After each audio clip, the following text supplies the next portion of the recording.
Everybody stand up. Good morning. Good morning, Ma'am Paula.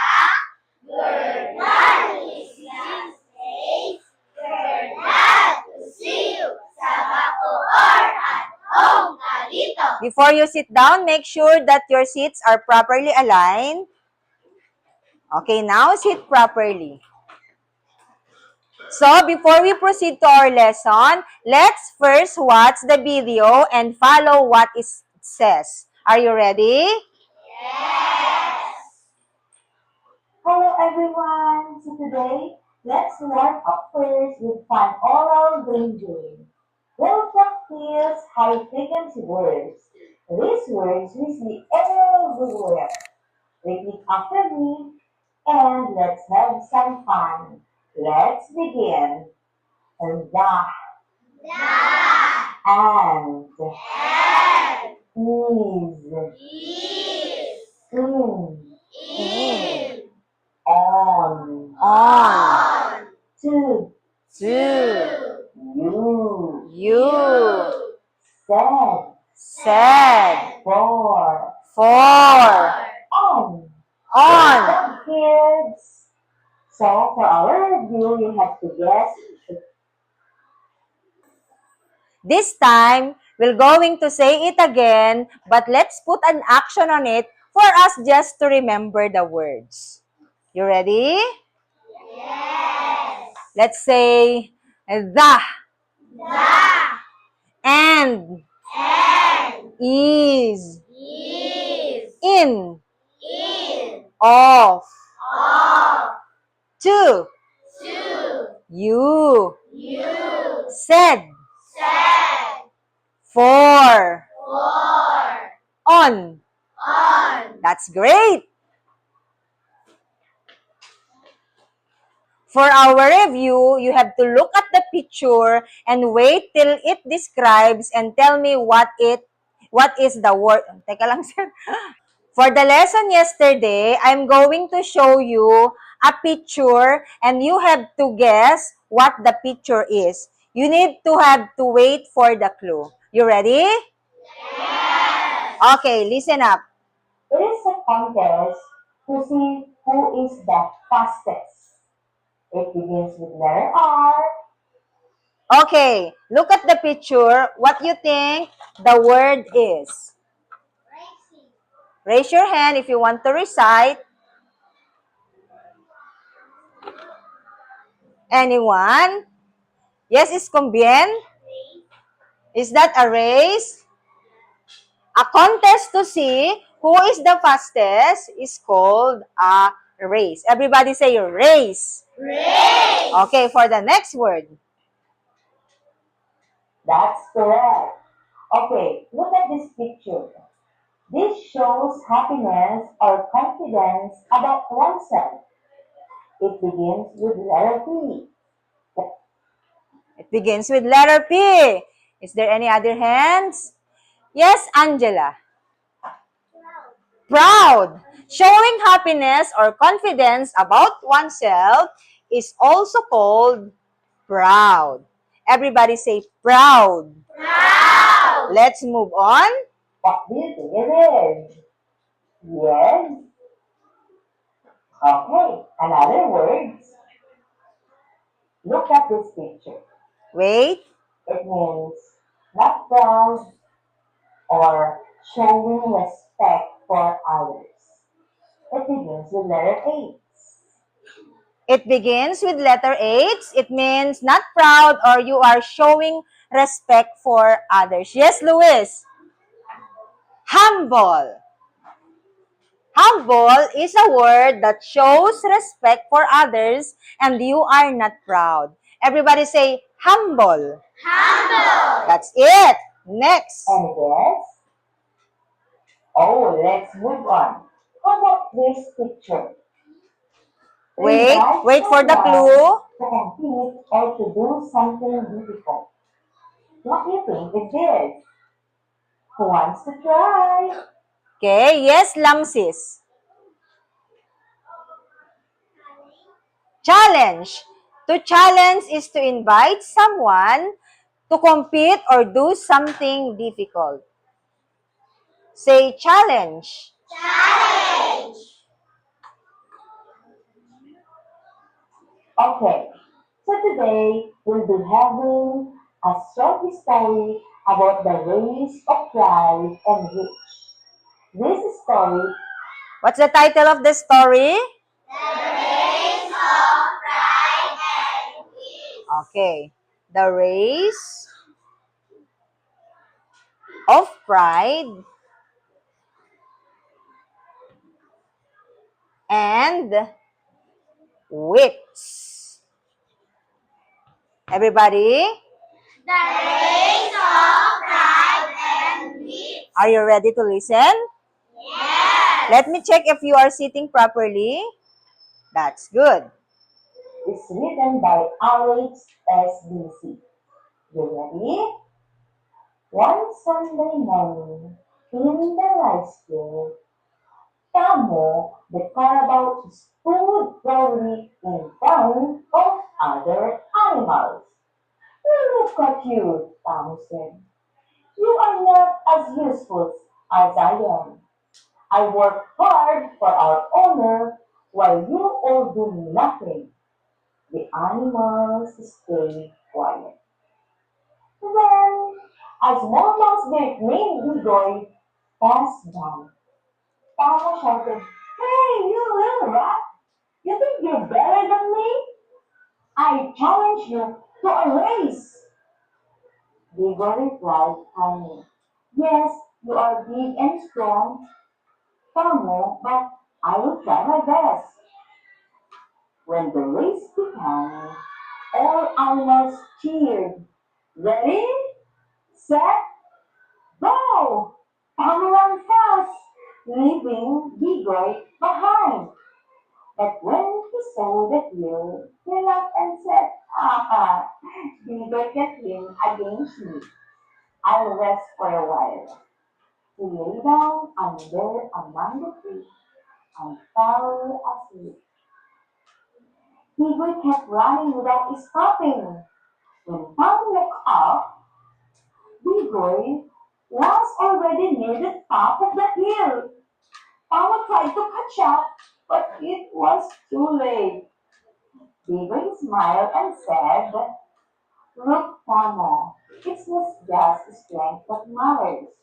We all have our own abilities."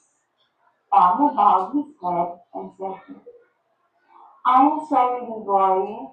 I was wrong to look down on others." From then on, Tamo became humble and learned to respect the strengths of every animal.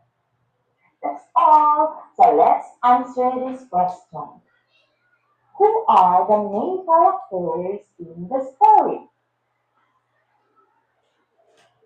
Okay, yes, Magbanwa. Tamo and Gigoy. The main characters The main characters are... are Tamo and Gigoy. Who are the main character of the story? Who wants to repeat that? Yes, Narka. Who else? Correct. Yes. Luis.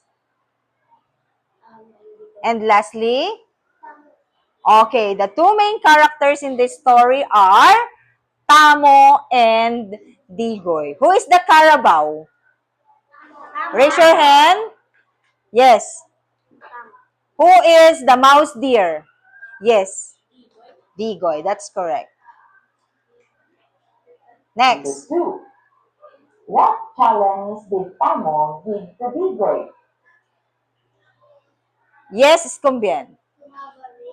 Yes, who wants to repeat that? Yes? Roy? Have a race. Okay, to have a race. Last hand, Narka? Correct. Tamo challenged Digoy to have a race. Another question. How would you describe Bigoy's character? Digoy. Digoy is the mouse deer. Yes, Roy. He is humble and respects others. Okay, humble. What else? Is there any other hands? Any other answer? He is determined. Determined. Very good. What else? No more? Let's proceed. What caused Tamo to lose the race? Why did Tamu lose the race? Yes. He slept. Okay, correct. What else? Yes. He slept in the mango. Correct. What else? Louder, please.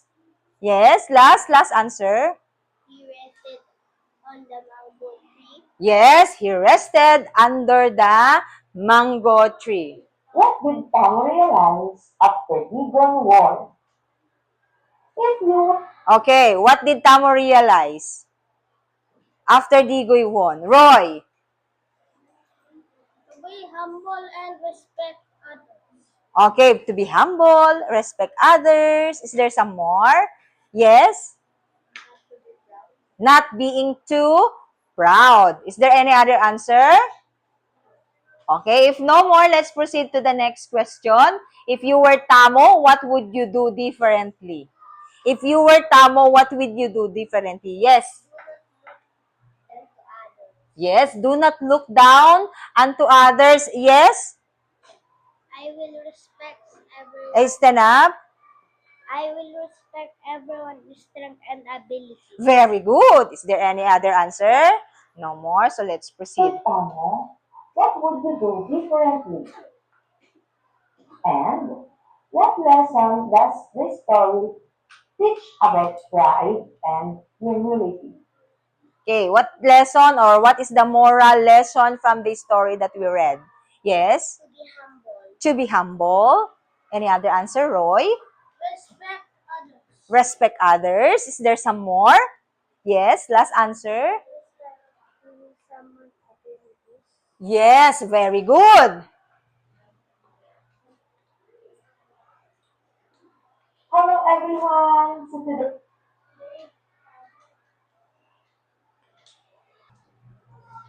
Okay, this time, look at its picture carefully.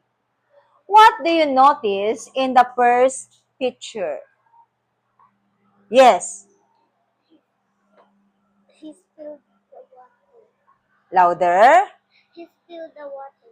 Who wants to repeat that? Yes, He spilled the water. correct, yes. He spilled the water. Okay, next time you need to stand up, okay? What you think happened before the boy spilled the water? Yes? Maybe he is playing with a ball and crushed it. Okay, maybe he's playing and accidentally dropped the the glass with water. Yes? Maybe he fall in accident. Yeah, correct. Accidentally falling the water. Why do you think it's important to know why things happen? Any answer? Why is it important that things really happen? Any idea? You have an idea? ¿Es con bien? To understand things. To understand. And what else? Maybe we need to understand so we won't able to repeat another, yes, mistake again. Okay. So before we continue, let's study these words. This word will help us understand new words from today's lesson. Let's say fable. Everybody say fable. Fable. I want the girls to read the meaning of fable. Go. A story that teaches a lesson of friends with animals as characters. Example, the fable about the rabbit and turtle with his patience. Okay, again, fable. Fable. Next, everybody say cause. Cause. I want the boys to read the meaning of cause. Everybody? Boys? The reason why something happens. Again? The reason why something happens. So the cause is the reason why something happens. You need to read the example. Example, heavy rain was the cause of the flood. Thank you. Next, everybody say effect. Effect. Go. Result of what happened. Example, the floor became wet because of the rain. Everybody say became. Became. Read the sentence again. The floor became wet because of the rain. So that's the effect, right? Say effect. Effect. Next, everybody say moral. Moral. Go. That the lesson or value learned from a story. Example. Example, the moral of the story is to always be honest. Okay, next. Characters. Characters, the people or animals in a story. Example, the rabbit and the turtle are the characters in the story. Thank you. This time, let us unscramble the letters to form the correct word. Use the clue to help you. If you want to recite, you raise your hand. A story with a lesson, often with animals. Who wants to write on the board? Yes. Summer. There. What do you think the word is? Is she correct? Yes. Say yes, she is. Yes, he is. Next. Yes, Roy. Yeah. The reason why something happens. What do you think the word is?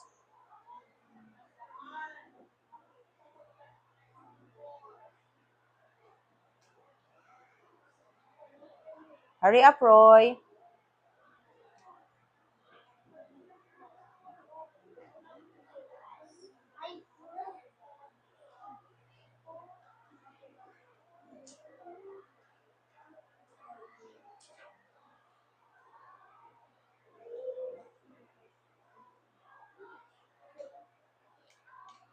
Oh, make the letter A bigger.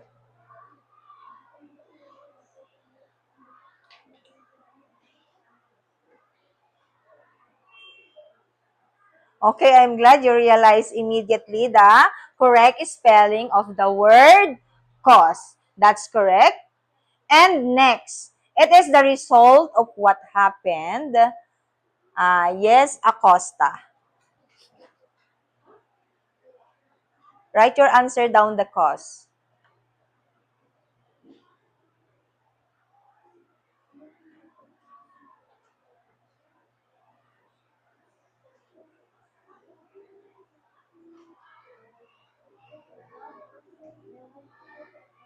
Is she correct?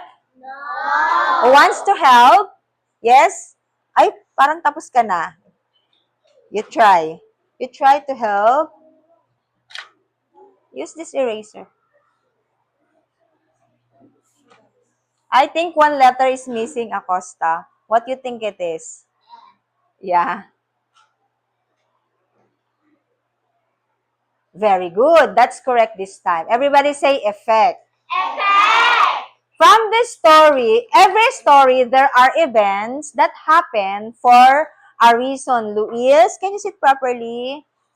These events are connected, and to fully understand this story, we need to figure out why something happened, and that happened is the result.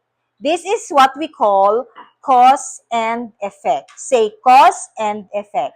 Cause and effect. Is the reason why something happens. It answers the question why. Why did this happen? What do you think that is? That's yes. That's the cause. Next. It is the result or outcome. It answers the question what happened because of this. Yes. That's the effect. Everybody say effect. Effect. When we identify cause and effect in a story, we are looking at the relationship between two events. Okay, so that's the cause and effect relationship. Relationship.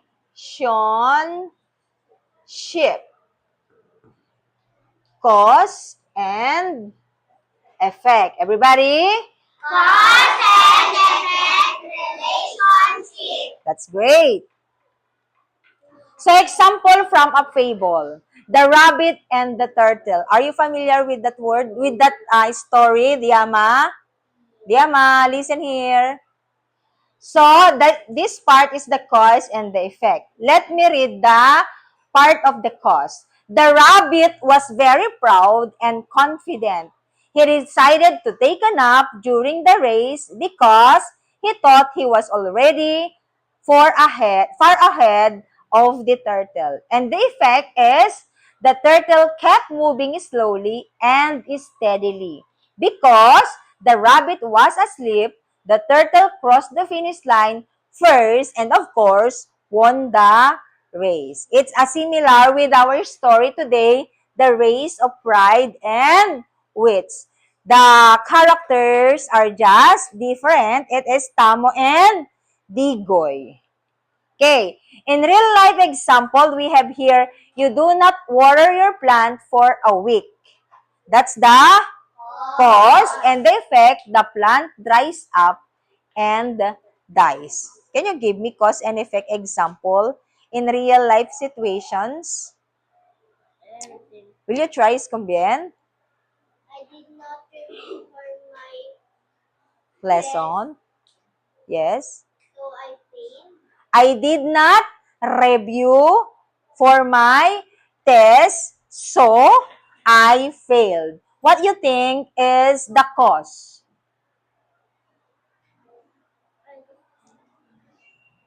Yes.